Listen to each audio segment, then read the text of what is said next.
Okay. Regeneration ప్రాసెస్‌లో ఎప్పుడైతే resin అయితే ఎగ్జాస్ట్ అయిందో పైనుంచి మనం ఏం చేస్తామంటే యాసిడ్‌ని పంపిస్తాం. యాసిడ్‌ని పంపించినప్పుడు ఇప్పుడు మీరు ఇక్కడ ఏముంటుంది రెసిన్‌లో ఈ ఈ మీకు డయాగ్రామ్‌లో పైన ఉన్నదంతా కూడా యాసిడ్. రెసిన్‌లో ఎవరుంటారు? RCOOCA. ఇంతకుముందు రియాక్షన్‌లో ఉంది చూసారా? RCOH కాస్త ఎలా కన్వర్ట్ అయింది? RCOO taken twice Ca. అంటే ఈ రెసిన్‌లో ఎవరుంటారు? RCOO taken twice CaR, RCOO taken twice magnesium. ఇప్పుడు దేనితో రియాక్షన్‌లో పార్టిసిపేట్ చేసింది? మనం పైనుంచి పంపించినటువంటి యాసిడ్. యాసిడ్‌కి ఒక సింపుల్ ఎగ్జాంపుల్ మనకు తెలిసింది HCl. యాసిడ్‌ని గనుక యాడ్ చేస్తాం కాబట్టి ఈ రియాక్షన్ స్టార్ట్ అవుతుంది. ఒకసారి రీజనరేషన్ రియాక్షన్స్ తీయమ్మా.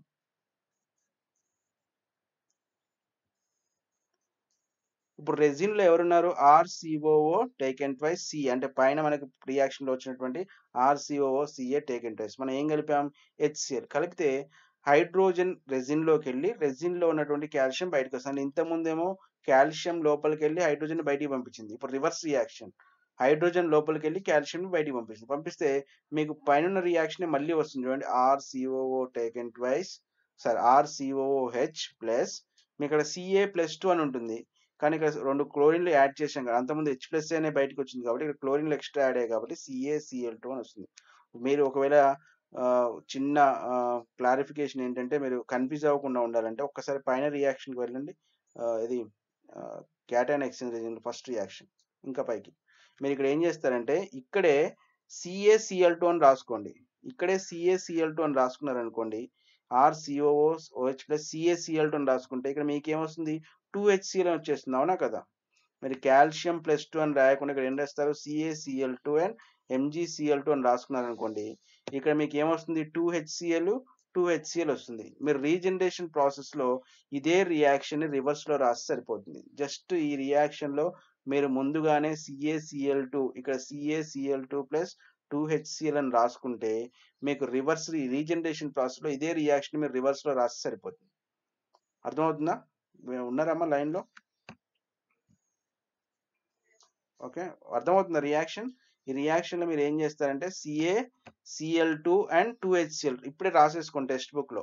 ఆ +2 తీసేసి పైన 2RCOOH ప్లస్ CaCl2 అని రాసుకోండి. 2RCOH MgCl2 అని రాసుకోండి. ఇక్కడికొచ్చిన తర్వాత 2HCl అని రాసుకోండి. 2HCl కింద కూడా 2HCl రాసుకుంటే రీజనరేషన్ ప్రాసెస్‌లో మీరేం చేస్తారంటే ఇదే రియాక్షన్‌ని మళ్ళీ మీరు రివర్స్‌లో రాసేయండి సరిపోతుంది.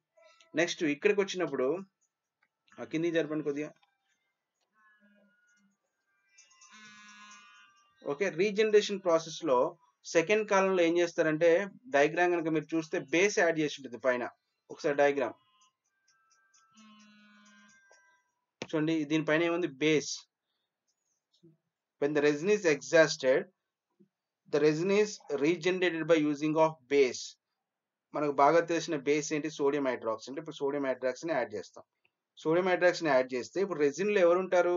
అంతకుముందు ఉన్నటువంటి RCl గాని, RHCO3 గాని, R2SO4 లాంటివి ఉంటాయి. ఈ R2SO4కి గాని, RHCO3కి గాని, RClకి గాని మనం బేస్ NaOH కలపగానే యానయాన్ ఎక్స్చేంజ్ రియాక్షన్ జరుగుతుంది. యానయాన్ ఎక్స్చేంజ్ రియాక్షన్ జరుగుతుంది. యానయాన్ ఎక్స్చేంజ్ రియాక్షన్ అంటే ఒకసారి regenerations in cation exchange column. Okay. కిందికి. ఇప్పుడు రెసిన్‌లో ఎవరుంటారు? RCl అంటే పైన వచ్చినటువంటి RCl, RHCO3, R2SO4 ఉంటుంది. మనం పైనుంచి ఏం కలిపాం? సోడియం హైడ్రాక్సైడ్ కలిపాం. సోడియం హైడ్రాక్సైడ్ కలిపిన ఏ రియాక్షన్ జరుగుతుంది? దీంట్లో యానాయాన్ ఎవరు? OH-. ఇందులో యానాయాన్ ఎవరు? Cl-. సో దిస్ OH- అనే రీప్లేస్ దిస్ Cl-. సో అప్పుడు ఏమవుతుంది? ROH అవుతుంది. Okay right. నీకు ఇంకేం మిగులుతుంది? NaCl. ఒకవేళ RHCO3 ఉందనుకోండి, దానికి NaOH కలిపితే ఏమవుతుంది? RaOH plus NaHCO3. ఈ 2 రియాక్షన్ రాయండి. R2SO4 వదిలేసేయండి. అక్కడ కూడా వదిలేసేయండి, ఇక్కడ కూడా వదిలేసేయండి. కన్‌ఫ్యూజ్ అవ్వకుండా ఉంటుంది. ఈ 2 + 2 4 రియాక్షన్స్, అక్కడ 4 రియాక్షన్స్, 8 రియాక్షన్స్. ఒక్కసారి పైకి జరుపు. ఆహ్, ఇక్కడ ఇంకా కొద్దిగా. రైట్. చూడండి ఇక్కడ అక్కడికి ఇక్కడికి తేడా ఏంటంటే ఇక్కడ ఇక్కడ ఉంటుంది అంతే. అంటే మీరు ఇక్కడ గుర్తుపెట్టుకోగలిగితే రీజనరేషన్ ప్రాసెస్‌లో క్యాటయాన్ ఎక్స్చేంజ్ రీజియన్‌లో RCl plus NaOH giving rise to ROH plus NaCl. అంటే బోత్ సైడ్స్ మీరు సోడియం యాడ్ చేయగలిగితే ఇదే రియాక్షన్ మళ్ళీ రివర్స్ రియాక్షన్ అవుతుంది.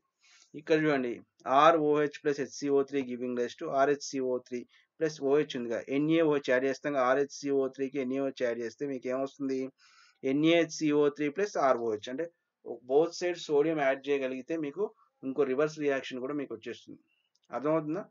OH దగ్గర Na. Okay right. ఇది మీరు స్క్రీన్ షాట్ చేసుకుని పక్కన చూసుకుంటే క్లియర్గా తెలిసిపోతుంది. ఆ OH పక్కన Na ఉంటుంది, ఇక్కడ Cl పక్కన Na ఉంటుంది. Okay right. జస్ట్ Na అక్కడ Cl2 యాడ్ చేసుకుంటే ఇవే రియాక్షన్స్ రివర్స్ రియాక్షన్స్ అవుతాయి. అంటే మీరు 4 రియాక్షన్స్ నేర్చుకుంటే 8 రియాక్షన్స్ ఈజీగా రాయగలుగుతారు. Okay right. ఈ స్టోరీ అంటే ఎలా రాయాలో తెలుసు కదా మీకు. First we sent hard water to the first cation exchanger column. In this cation exchanger column, resin is connected with the SD group like COH and SO3H. This can capable to replace the only cation, so it is called cation exchanger column. This column is called cation exchanger column.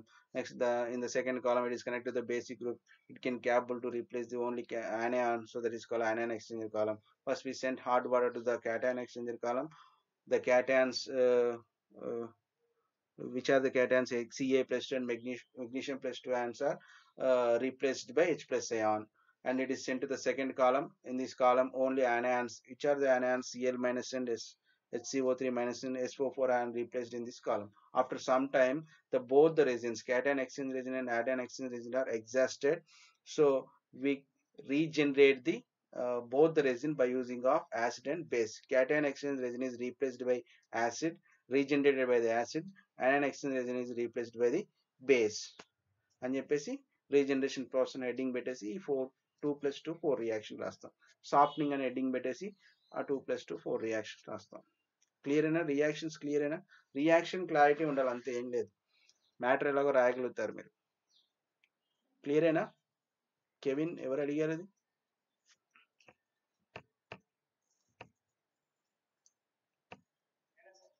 Siddhartha ఓకేనా? Clear అయినా? గుర్తుపెట్టుకోవాలా? Tricks గుర్తుపెట్టుకోవాలా? ఒక్కసారి practice చేయండి. చెప్పినంత ఒక్కసారి నేను చెప్పింది మీకు గుర్తుపెట్టుకొని ఒక్కసారి రియాక్షన్స్ ప్రాక్టీస్ చేయగలిగితే ఫస్ట్ 4 రియాక్షన్స్ రాయగలిగితే సెకండ్ రీజనరేషన్ రియాక్షన్స్ మీరు ఈజీగా రాయగలుగుతారు. ఓకే.